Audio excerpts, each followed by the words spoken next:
Les gars, la tradition, vous la connaissez, vos 3 points de débat après le match Paris Saint-Germain-Lyon. Qui veut commencer? Florent, on t'écoute. Écoute, j'ai failli te dire que l'OL c'était pas si mal, mais ça a duré 2 fois 10 minutes, 2 fois un quart d'heure quand même. Je vais être gentil. C'est-à-dire c'est insuffisant. C'est dommage parce que ce qu'ils ont fait pendant le premier quart d'heure, c'était à peu près la seule chose qu'on sait qu'il faut faire contre le PSG, c'est-à-dire presser beaucoup, essayer de se projeter vers l'avant. Ils se sont créés une occasion sauvée par Sirigu, puis après terminé, rideau. Donc là c'était plus compliqué en jouant 2 fois un quart d'heure, c'était un peu compliqué. Deuxièmement sur le PSG, deuxième point sur les latéraux quand même, parce qu'à un moment donné, à une époque on disait c'est quand les stars rentrent sur le terrain, ce que je pensais, c'est-à-dire les Di Maria, Matuidi ou autres quand ils sont sur le banc. Là c'est plutôt les deux latéraux, c'est dès que Maxwell et Aurier ont accéléré, en gros la défense lyonnaise a explosé. Et puis le troisième point, c'est que sur le duel Lucas-Cavani, puisqu'ils étaient tous les deux au coup d'envoi, puisqu'on se demande qui va jouer contre Chelsea.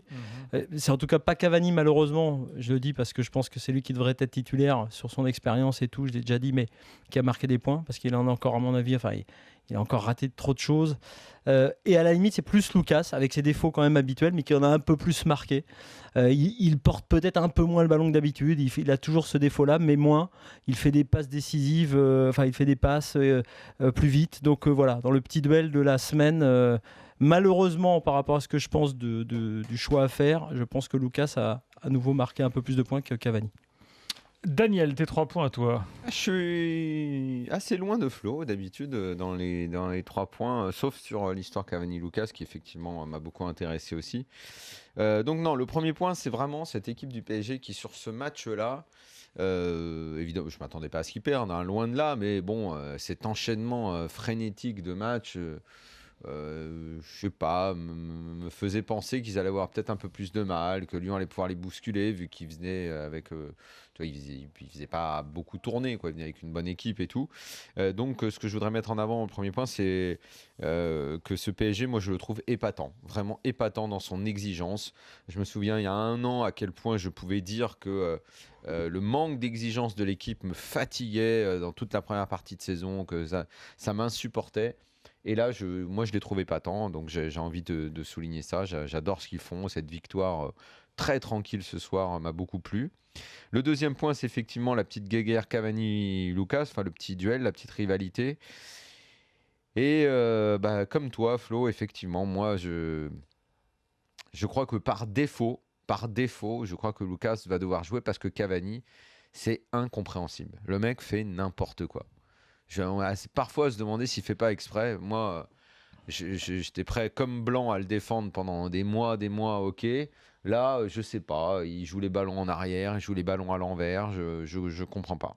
Donc par défaut, Lucas, petit à petit, plus on approche de Chelsea.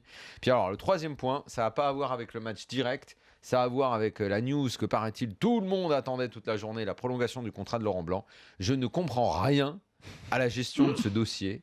Je ne comprends pas pourquoi on en parle autant, pourquoi on se précipite sur cette affaire-là. Et pourquoi il faudrait que ça se fasse avant Chelsea, ça je n'arrive pas à comprendre. Voilà, ça ce sera mon troisième point. Et moi, mes 3 points, je vais commencer par Lyon. Lyon, ils ont été éliminés par le PSG en Coupe de la Ligue.